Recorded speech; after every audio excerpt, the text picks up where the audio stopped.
prevailing mindset of the period. But the Buddha does say that he will use the word self. Puts it, the word self, he says, I use this word as a worldly convention, as well as the words I and mine and self. He says the enlightened one can use these words as worldly conventions in order to conform to the language of the world, the thought forms of the world, but he uses them without misapprehending them. And so on this basis, I would say, from a Buddhist standpoint, that we can speak about what I would call the conditioned self, the person as the conditioned self. If one wants to use the word in that sense, no harm to use the word self to refer to what we call the empirical person. As long as we don't invest that word self with the notions of some kind of permanent base of individual identity, or understand the word to imply that we have this mastery over the elements of our being. Well, is it that my understanding of this is that it's closely tied to his objections to the caste system, because the idea of the permanent self was a Brahminical idea, and the Brahmins and Kshatriya and Vaishya, second to a lesser extent, were involved in a massive effort at that time to dominate the rest of society, and part of their need to do this, the mythology that they were using to do this, was the idea that they were permanent spiritual creatures. That's what was supposed to justify the Brahmin superiority to everybody else in the Gangetic plane. And so when the Buddha is saying, well, that when he's saying, well, there isn't a permanent self, he is tacitly denying the superiority claims of the Brahmins. Right? And so there's a social movement in there. And I think that claim, you see, that's the claim that's basically at the bottom of the caste system. And the people who dominate society everywhere always want to create a caste system because it's what guarantees that their children will have the same privileges that they have. Right? So it's an implicitly anti-authoritarian view, the impermanence of the self, because it deprives the supposedly superior people of their motive for permanent superiority and also for the superiority of their children. Is that right? It seems to me that there is some connection between the Buddhist doctrine of anatta, the way the Buddha goes against, at the theoretical level, the Brahminic doctrine of the self, the Atman, and the Buddhist critique of this rigid class system. At that time, it wasn't yet what we call the caste system, but it was moving in that direction with these solidified social classes. But even the Brahminic, or at least the later Brahminic view, accepts the idea of rebirth. And on those premises, one who is now a Brahmin could fall away from his Brahminhood and be reborn as a Kshatriya, a Vaishya, even a Shudra, or even an outcast. And one who's now an outcast, if he gets enough merits, he can be reborn into the higher classes, even as a Brahmin. So even with the permanent self, as long as you have the doctrine of rebirth and karma, one isn't assured of a permanent position at the top of the caste system, because one can fall from that. But there does seem to be some kind of connection. But it's a topic that would require further investigation. I can't speak with full authority about. You have a question? I have a question. Okay. Okay, we'll take one question here. It was just trying to confirm something. Let's see if I can gather my thoughts. What's spoken of is what is being reborn, which I know a lot of people think of as a self. me, tell me if I'm wrong, that whole notion, the whole problem of it is the grasping onto that idea. Yeah. And I think that it helps me, but tell me if this is right thinking. You can get fooled when you use consciousness because it seems like a self. Because that's how perception works, it's just the nature of the beast. So I tend to think of it as what gets reborn is their tendencies that one has through grasping. It's the holding onto it that's, and it's very ephemeral, and there's no deep point, there's no real core, although it seems like a core. That's just sort of what's been occurring to me lately. I wanted to know if I was on the right. Yeah, actually that's expressed very well. It also is grasping. And Yeah. sometimes when you meditate, sometimes I'll get a glimpse of, oh, it's like holding on like this. Yeah. I have a tendency to not want to be. That's just my thing. But then there's a frighteningness because it's like, oh no, because it's really gripping on tight. Yeah. It's the best way I can do it. Oh, and just if this helps anybody, this might be interesting. My father was a physicist. Years ago, he told me everything is an aggregate.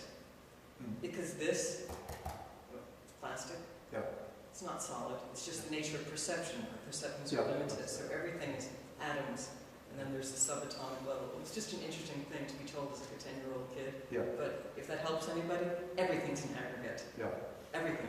Because this goes through the universe too, not just for us. Yes. Okay, shut up. Everything except the quarks, they say. The quarks. But 10 years from now, they're going to find the quarks are made up of sub-quarks. Okay, we'll take one question and then I'll try to go on to.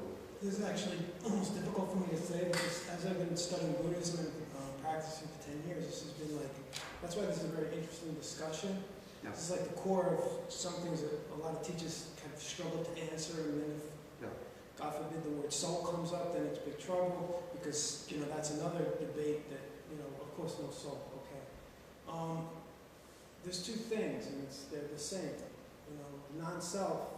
There's a discussion of non-self, and then there's a discussion of what happens when we die. And it's a big thing.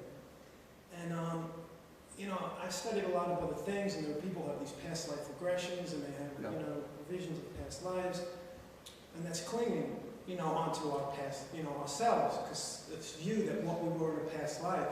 And I'm confused by the whole thing, and the Buddha, one of the moments of enlightenment, and I don't know if I'm taught well, had all these visions of all his past lives. So we don't want to cling on to the past lives, but what is, there is one answer. The Buddha understood one answer of what is brought forward from each rebirth.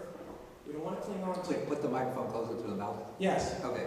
So that's the question. I don't get before I told you. Well, what did the Buddha, all these rebirths? I don't even know what I'm saying because I'm so confused about it all. Okay. But the fact that there is something that was visioned by the Buddha as these rebirths, and that was part of what he was. And then you have a Bodhisattva who is maybe reincarnation of some other Bodhisattva. So there's something carrying forward. And I don't want to cling on to all that, but my head is crazy. Okay. Let me try to clear this up.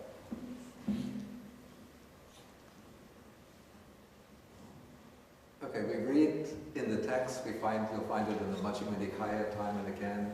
The Buddha, or at least in a few sutras, the Buddha says on the night of his enlightenment, he acquired the knowledge of the recollection of past lives, going back one past life, 2, 3, 4, 5, 10, 20, 30, 40, 50, hundreds, thousands of past lives. Okay, then he teaches non-self, 5 aggregates, not self. How to bring these together. Again, what we refer to as our self, looked at, let's say that there's 2 points of view, 2 ways to look at this. One we can call the analytical or philosophical point of view. So when we look at our individual identity from this analytical or phenomenological point of view, what we find are just the 5 aggregates coming together. We don't find any kind of core of our being, something that we call a substantial self, something that remains the same continuously through time. However, there is this continuity going on throughout, let's say, throughout this life. Even though I don't have any core of my being that I can pull out and say, this is the real Bhikkhu Bodhi right there. But there's just these 5 aggregates at this moment, always changing. But still I could remember playing football as a kid in Brooklyn, going to public school, Fort Hamilton Parkway on 52nd Street, was it? I can remember back, I think I must have been 2 years old when my sister was born. Okay, so I have these memories even in this life. So how is this possible if there's no substantial self there? It's possible because there is a continuity in the stream of consciousness. That there is a flowing of the consciousness from moment to moment, and as the consciousness flows on, things that happen, things that I experience, leave some kind of impression which is preserved in the form of a potential memory. That is, I can call it up in the form of a memory. Many things are forgotten and lost. What has happened to, wait, let me continue. What has happened before 2 years old, I don't remember. But such things did happen. Okay, so my point is that in this life there is, though there's no single lasting self, there is a continuity of experience. And because of this continuity, memories are possible. Now what is true in this life is that this stream of consciousness, the stream of experience, is occurring based on what we call the same physical body. Even this body is always changing, but it preserves some kind of relative or conventional identity. So it's the body also, it's unfolding continuously from the moment of conception right up to the present. Unfolding, once one passes the age of 40, starts to fold up again. Okay, now according to the Buddha's teaching, this stream of consciousness which arises based on this body has come into this body from persons which were existing in earlier lives, persons existing in the past. The stream of consciousness that is now occurring in this form, as what I call my identity, is a continuation of a stream of consciousness which was existing in other life forms earlier.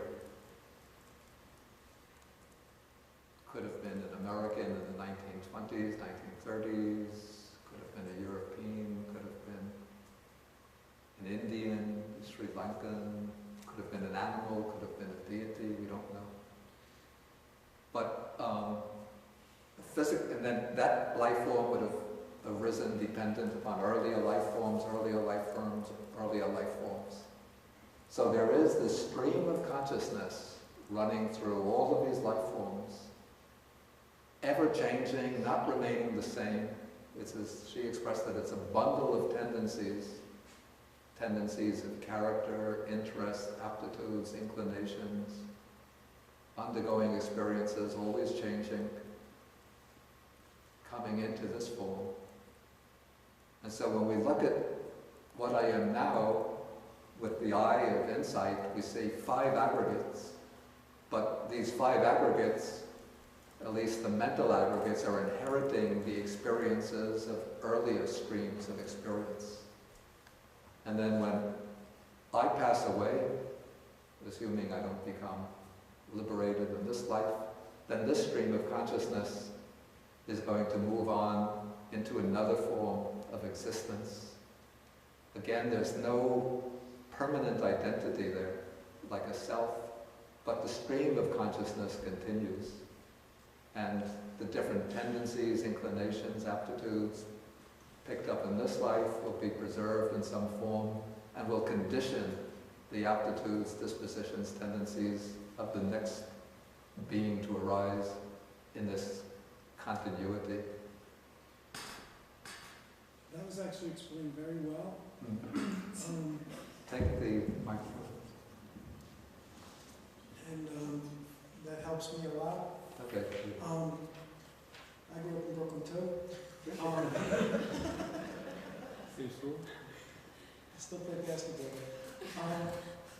So then it is possible, it's not craziness when someone might say that they have some recollection of a past life. No, not at all craziness, no. That's something that is explainable under all of this. Yeah, it's quite intelligible.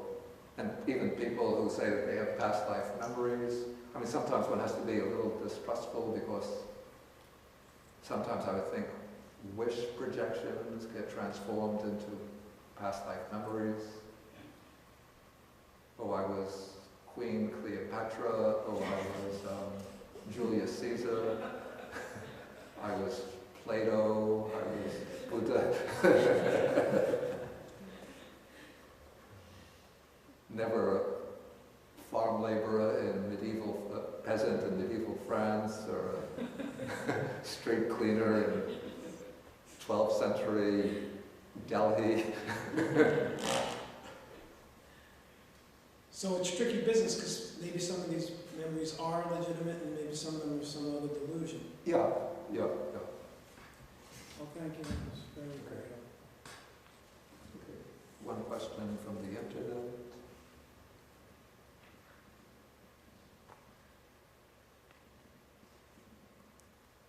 Of all the many fetters, why does the fetter of the wrong grasping of rules and observances get broken so early at the stage of stream entry?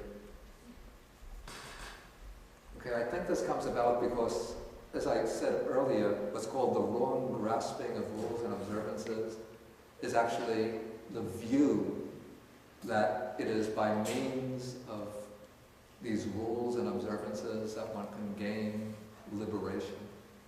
This was a view popular in the Indian circles in the Buddha's time, and it determined, or at least it was the principle that governed the behavior of many of these ascetic communities, where they would afflict torments upon themselves and undertake these extreme practices like fasting for weeks on end, sleeping on beds of thorns, bathing in the ice-cold water at the break of dawn, with the idea that by tormenting themselves they would build up a kind of spiritual power that would enable them to break out from the realm of delusion.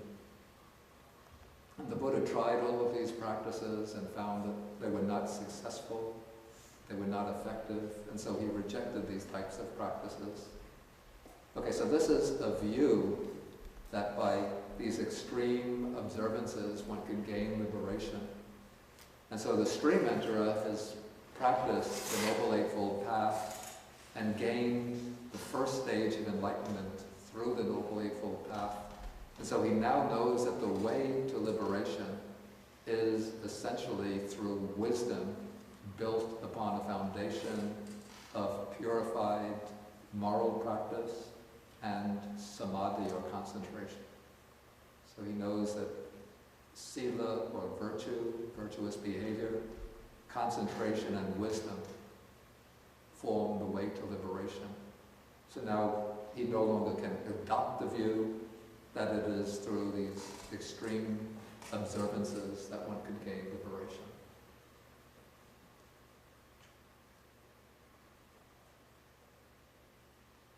Okay, any further questions? Okay, one more about here.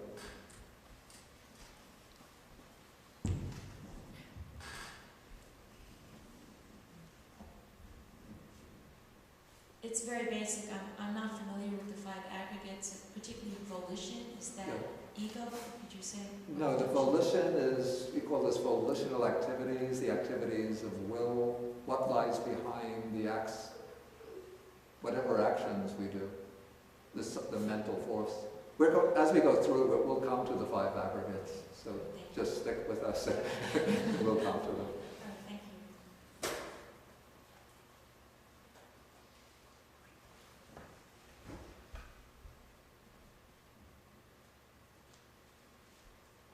you. You mentioned that in talking about, you mentioned Atman as an idea of self. Yeah.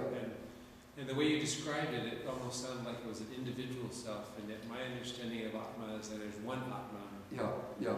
Not like individual. And yeah.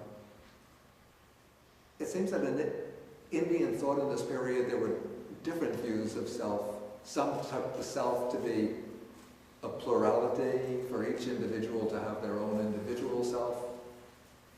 The view that dominates in the Upanishads is the view of that there's one universal self, which is reflected in each individual self, or each individual person. So there are actually a whole variety of views of the self in the Buddha's time. Okay, Nina has one question. Take it. What happens if the end total is just consciousness? What happens to consciousness when it's purified? Wait, okay, so repeat the question. If I understand correctly, if the end total is just consciousness, Yeah. pure awareness, Yeah. when the mental stream is purified, what happens to that? Maybe let us put that question off till later. Okay, because I'm still at an early point in covering the Majjhima Nikaya, and I can't cover everything in one session. Just a question that really pertains to what I've covered today, I'll try to answer. But I think maybe we'll stop for now. Then after the lunch period, then we'll come back for a question and answer session, if anybody has more questions. Okay, so we'll end with the sharing of the merits. I think the sheet with the verses have been given out. So these are verses in Pali. When one speaks on Dhamma, listens to Dhamma, discusses Dhamma, then we, quote, accumulate or acquire some wholesome karma, and we want to share it with other beings, with the deities, devas, the Buddhas, or fierce spirits, and with our departed relatives, and all other beings. So I'm going to recite these verses to share the merits. Akasata charumata eva nagamaditika punyanta manumodipa chiram vakantu sasana. Akasata charumata eva nagamaditika punyanta manumodipa chiram vakantu desana. Akasata charumata deva nagamaditika punyanta manumodipa chiram vakantu manupara. Eta vatacham hei sampadam punysampadam sabbe devanumodantu sabbasampati siddhya. Eta vatacham hei sampadam punysampadam sabbe bhutanumodantu sabbasampati siddhya. Eta vatacham hei sampadam punysampadam sabbe satanumodantu sabbasampati siddhya. Bhavagupadaya vichihetato etantare satakayupapanha rupiya rupicha lasanya samino tukha pamuchantu pusantu libut